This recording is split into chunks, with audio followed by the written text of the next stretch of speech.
시청자 여러분 안녕하십니까? 헬로티비 뉴스입니다. 오늘의 주요 뉴스부터 보고 오시죠.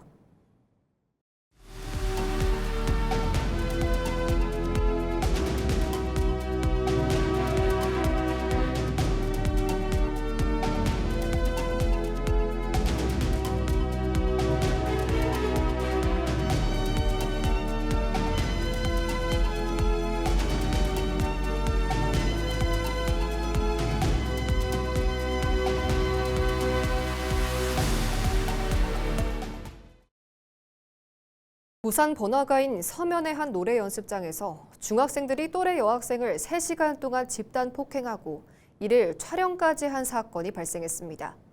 피해 학생은 사건 이전부터 수개월간 금품을 요구받는 등 괴롭힘을 당해온 것으로 알려졌는데요. 일부 가해 학생은 촉법 소년이란 점을 의식하고 폭력을 반복한 정황도 드러나 충격을 주고 있습니다. 차선영 기자가 보도합니다. 지난 18일 부산 서면의 한 노래 연습장, 여학생 1명을 둘러싼 중학생 무리가 복도로 쏟아져 나옵니다. 복도 CCTV를 의식한 듯 피해 학생을 애워싼 채 폭행이 이어지고 배를 움켜쥔 피해 학생은 결국 바닥에 주저앉습니다. 괜찮냐? 그런 것만 물어봤는데 대답을 아무것도 안 하고. 중학생들의 집단 폭행이 이루어진 현장입니다. 이 노래방 안에서 3시간 동안 집단 폭행을 한 이후 이곳으로 끌고 나온 겁니다. 피해 학생은 밖으로 끌려 나와서도 폭행을 당한 것으로 전해졌습니다. 지나가던 시민의 신고로 구급차에 실려 병원으로 옮겨진 A양. 눈 부위 타박상과 복부 통증 등 신체적 상해를 입었습니다. 가해 학생들은 자신들을 험담했다는 이유로 A양을 불러내 수시간 동안 폭행했습니다. 저희들끼리 이제 뭐 평상시에 좀 감정이 안 좋아하면 그 뒷담화하니 그런 이유. 또 폭행 장면을 휴대전화로 촬영해 SNS에 공유한 정황도 확인됐습니다. 이들은 사건 발생 이전에도 돈을 빼앗는 등 A양을 괴롭혀온 것으로 드러났는데 전문가들은 디지털 환경에 익숙한 청소년들이 범죄 영상을 쉽게 접하면서 폭력이 집단화, 영상화되는 양상이 두드러지고 있다고 분석했습니다. 디지털 기기 사용과 공유에 익숙한 세대이기 때문에 과거와는 분명히 달라진 부분이 있습니다. 그리고 엄청난 많은 영상물들을 이제 학습하고 경험하기 때문에 모방 범죄라든지 영화나 드라마 속의 주인공 또는 범죄자 등을 동일시하는 경향도 뚜렷하다고 봐야겠죠. 경찰 조사 결과 가해 학생 중 일부는 만 14세 미만의 촉법 소년으로 처벌을 받지 않는다는 점을 악용해 가해를 반복해온 것으로 알려졌습니다. 경찰은 가해 학생 10명에 대해 피해자를 폭행하고 영상을 촬영하는 등 공동 폭행한 혐의로 수사 중이라고 밝혔습니다. 헬로티비 뉴스 차선영입니다. 정부가 육해공군 사관학교를 대전으로 통합 신설하는 방안을 추진하자 경남 진해가 거세게 반발하고 나섰습니다. 해사 이전이 해군 도시 진해의 정체성을 흔드는 일이라는 겁니다. 지역민들은 대기업 유치 수준의 파격적인 대안이 없다면 계획을 즉각 철회하라고 요구했습니다. 보도에 표영민 기자입니다. 1946년 개교 이래 80년 동안 정예 해군 장교를 양성해온 해군 사관학교. 최근 정부가 3군 사관학교를 통합한 국군 사관학교를 대전에 신설하는 방안을 검토하면서 해군의 유람인 진해 지역 사회가 크게 술렁이고 있습니다. 과거 육군대학과 해군 작전사령부가 이전한 데 이어 해사마저 떠날 수 있다는 소식에 주민들의 반발이 커지고 있습니다. 진해 경제를 갖다가 자꾸 도태시킨다. 부대가 없으면 이 사람도 사실 인구도 자꾸 줄어들고 인프라 자체도 더 할 게 없다 입니다. 본인 이승으로 해서 본인으로 인해서 파급되는 게 다른 게 다 많이 있는데 그걸 갖다가 계속 줄여버립니다. 주민들은 삼성전자나 SK 하이닉스 반도체 공장 유치에 버금가는 발전 대책이 마련되지 않는 한 진해의 상징인 해사 이전은 결코 받아들일 수 없다는 입장입니다. 삼성전자는 그 하이닉스를 줘가지고 차라리 그런 기업을 유치를 해야든가. 이것도 저것도 아니고 싹 다 빼가쁘고 그럼 진해신문을 주고 저뿐만 아니고 저 밑에 아이들까지도 차후에 미래에 답이 없어요. 진해를 떠나야 됩니다. 지역 정치권도 비판의 목소리를 높였습니다. 해군 사관학교를 바다가 없는 내륙으로 옮기는 것은 해군의 정체성과 전문성을 근본적으로 훼손하는 결정이라고 지적했습니다. 세계 최강의 군사력을 보유한 미국조차 육군사관학교, 해군사관학교, 공군사관학교를 각각 독립적으로 운영하고 있습니다. 해군 장교 양성을 위한 함정 실습과 항해 훈련, 그리고 해양 생존 훈련은 결코 바다를 떠나 제대로 이루어질 수는 없습니다. 100년 넘는 역사를 지닌 대표 군항도시 경남 진해. 해군의 요람을 지키려는 지역사회의 반발이 거세지면서 사관학교 통합 이전을 둘러싼 진통은 당분간 계속될 전망입니다. 헬로티비 뉴스 표영민입니다. 남부지방은 이번 주말에서 월요일 사이 장마철이 끝날 것으로 보입니다. 기상청은 23일 오전 정례 브리핑을 통해 지난 19일 제주도에 이어 중부와 남부는 26일과 27일 사이 장마철이 끝날 것으로 예상된다고 밝혔습니다. 지난해 남부지방 장마철이 7월 1일에 끝난 것에 비해 올해는 20여일 늦은 것입니다. 기상청은 장마철이 끝나더라도 국지적으로 돌풍과 천둥 번개를 동반한 매우 강하고 많은 비가 올 수 있다며 주의를 당부했습니다. 한편 남부지방을 중심으로 이어지고 있는 무더위와 열대야는 다음 주 전국으로 확대될 전망입니다. 경남에서 올해 첫 온열 질환 추정 사망자가 발생했습니다. 지난 22일 오후 1시 20분쯤 고성군 하일면의 한 비닐하우스에서 90대 여성이 쓰러진 채 발견돼 병원으로 옮겨졌지만 끝내 숨졌습니다. 당시 고성에는 폭염주의보가 내려져 있었으며 경남도는 이번 사례를 온열 질환에 따른 사망으로 추정하고 있습니다. 이에 따라 도는 각 시군과 비상대응 체계를 강화하고 농업인과 고령층, 야외 근로자 등 폭염 취약계층을 대상으로 현장 예찰과 안전관리를 확대하기로 했습니다. 또 오후 2시부터 5시까지는 농작업과 야외 활동 자제를 당부하는 한편 무더위 쉼터와 폭염 저감시설 운영도 강화할 계획입니다. 올해 경남에서는 현재까지 온열 질환자 79명이 발생했습니다. 독성 해파리인 노무라 잎깃 해파리의 발생 시기가 빨라지고 개체 수도 크게 증가한 것으로 조사됐습니다. 국립수산과학원은 노무라 잎깃 해파리의 발생 시기가 지난해보다 2주가량 빨라졌고 개체 수도 5배 정도 증가해 연안으로 확산하는 것으로 나타났다고 밝혔습니다. 특히 독성이 강한 유령 해파리도 제주도 연안뿐 아니라 전남, 경남, 부산 해역에서 출현이 증가하고 있는 것으로 확인됐습니다. 수가원은 높은 수온과 강한 해류의 영향으로 독성 해파리가 예년보다 빠르게 확산되고 있다며 여름 휴가철 바다 이용객들의 각별한 주의를 당부했습니다. 대한민국 민주주의 전당의 전시와 운영 전반에 대한 개편을 요구해온 시민단체가 창원시에 전면 재검토를 촉구했습니다. 대한민국 민주주의 전당 제대로 만들기 시민대책위원회는 23일 창원시청에서 기자회견을 열고 개관 이후 전시 구성과 역사 인식 등을 둘러싼 문제가 지속적으로 제기돼 왔지만 1년이 넘도록 개편이 이루어지지 않았다고 주장했습니다. 또 행정안전부가 지난 3월 개선 방향을 담은 최종 권고안을 제시했고 강기훈 시장도 지방선거 과정에서 전면 재검토를 약속한 만큼 이를 이행해야 한다고 강조했습니다. 시민대책위는 행안부 권고안의 즉각 실행과 민관협의체 구성, 시민대책위와의 공식 면담을 요구하며 민주주의 전당이 시민 모두가 공감하는 공간으로 거듭날 수 있도록 책임 있는 행정을 촉구했습니다. 제48차 유네스코 세계유산위원회가 부산에서 열리고 있는 가운데 오는 25일 한국의 갯벌 2단계 확대 등재 여부가 결정됩니다. 한국의 갯벌은 지난 2021년 44차 세계유산위원회에서 서천과 고창, 신안, 보성 순천갯벌이 세계유산 목록에 등재됐습니다.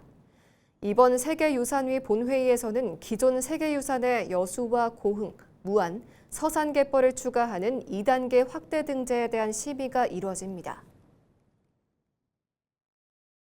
김해시가 글로벌 도시관광진흥기구 TPO와 함께 23일부터 이틀간 2026 TPO 한국 지역회의를 개최했습니다.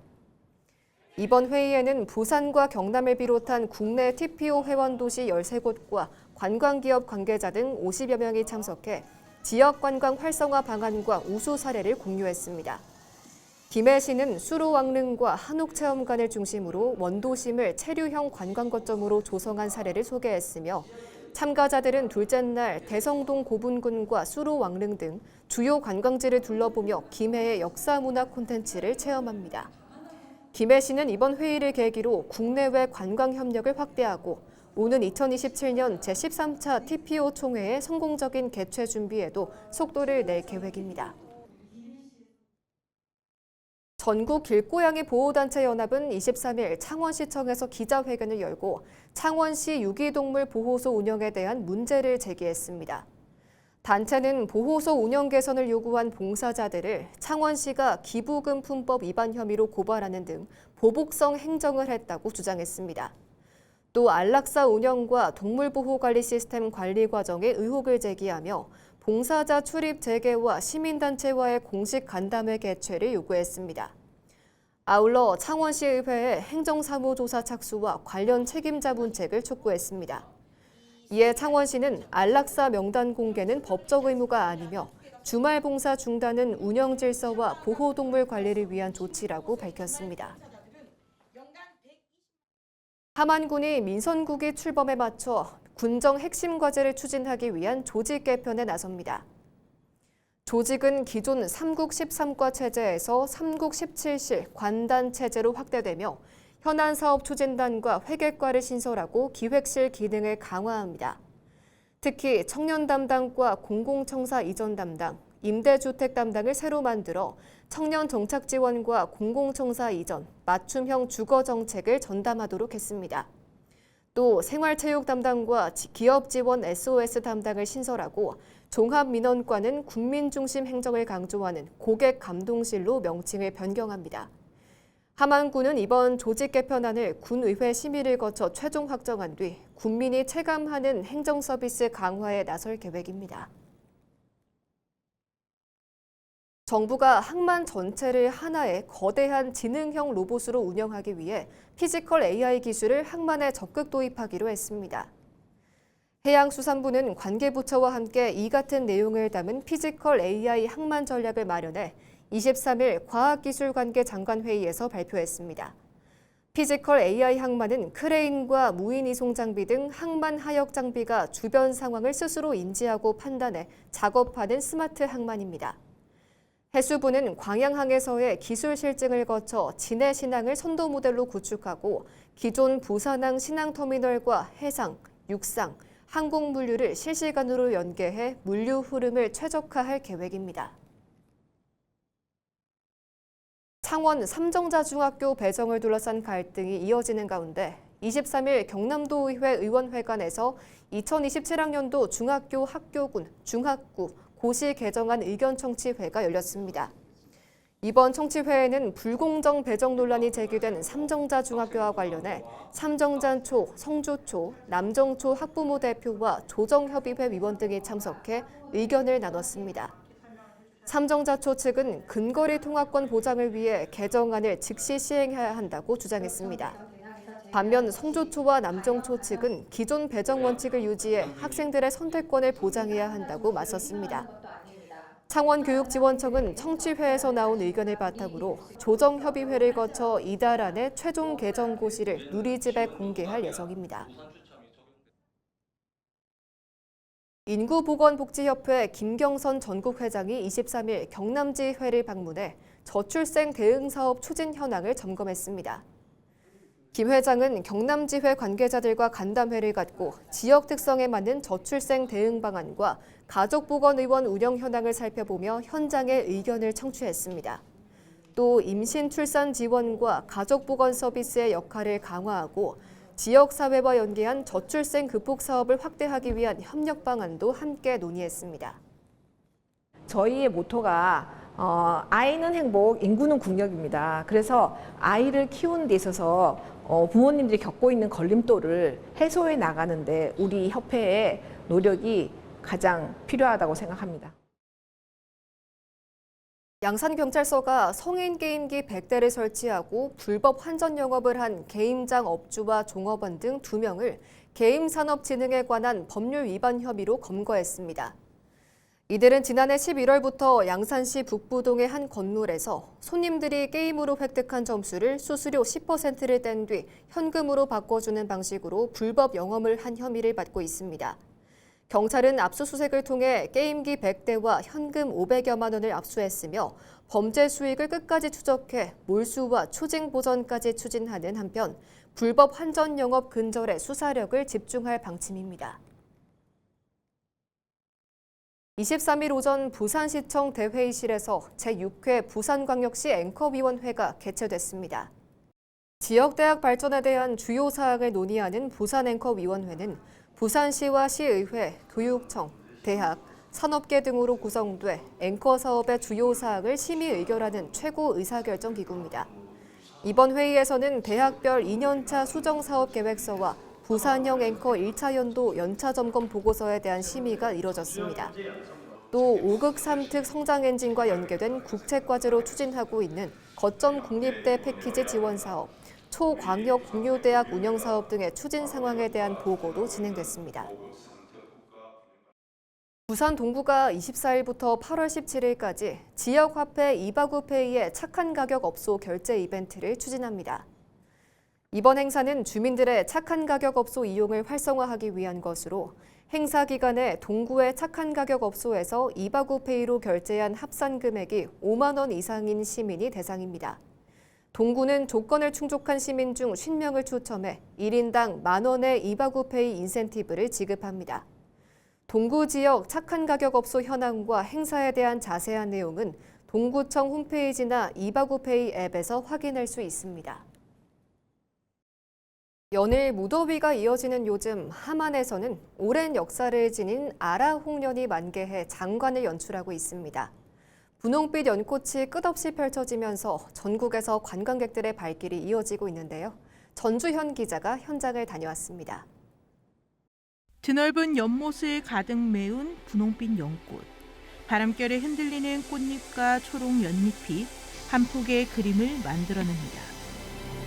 700년의 시간을 품은 아라홍련이 절정을 맞으면서 함안 연꽃 테마파크에는 여름을 즐기려는 관광객들로 북적입니다. 유튜브를 보니까 함안에 꽃이 좋다고 해서 와보니까 진짜 좋아요. 꽃이 너무 활짝 피어 있고 내 마음도 설레이고 그러네요. 너무 좋았습니다. 연꽃 테마파크에는 전망 데크와 산책로가 잘 조성되어 있어 가까이에서 연꽃을 감상할 수 있는 것이 가장 큰 매력입니다. 아라홍련은 오전 시간에 가장 꽃이 활짝 피기 때문에 이른 시간 방문하면 가장 아름다운 모습을 감상할 수 있습니다. 특히 연꽃이 절정을 이루는 7월이면 전국 각지의 사진작가와 관광객들이 몰려들며 대표적인 여름 사진 명소로도 인기를 끌고 있습니다. 여기 연꽃 테마파크가 작년에 처음 왔는데 너무 아름답게 꾸며져 있고요. 사람들이 사진 찍는 명소로서 너무 사진도 잘 나오고 그래서 올해 또 왔습니다. 아라홍련은 아름다움뿐만 아니라 특별한 역사도 간직하고 있습니다. 지난 2009년 함안 성산산성에서 발견된 고려시대 연실을 발화시키는 데 성공하면서 700여 년 만에 다시 꽃을 피웠습니다. 오랜 세월 생명력을 이어온 아라홍련은 역사성과 희소성을 인정받으며 함안을 대표하는 여름 관광자원으로 자리매김했습니다. 오랜 시간을 품고 다시 피어난 한 송이 연꽃. 역사와 자연이 함께 살아 숨쉬는 함안 아라홍련이 올여름 관광객들에게 특별한 추억을 선사하고 있습니다. 헬로티비 뉴스 전주현입니다.